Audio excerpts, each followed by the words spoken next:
In this video, I will show you how to log out Facebook from all devices. We start on our Facebook main homepage, and to log out on Facebook from all devices, what we have to do first is to go to the top of this main homepage, and among all the icons that appear here, we have to go to the left where these three horizontal lines are displayed, and we press on them to open this menu. Now we scroll down to the bottom until we see the section Settings in Privacy. We click on it to expand it, and among all the options below, we have to go to the first one, Settings, and we press there to open the next menu. Now that we're here, we have to go to the top where the Meta Account Center section is located, and we press on it to open it.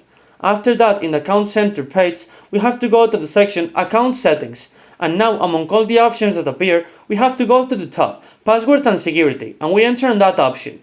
Now in this other page, we have to go to the section labeled Security Checks, and here among all the options that appear, we have to go to the first option, where you are logged in, and we enter there. In this page, we have to select our Facebook account, in my case the first one.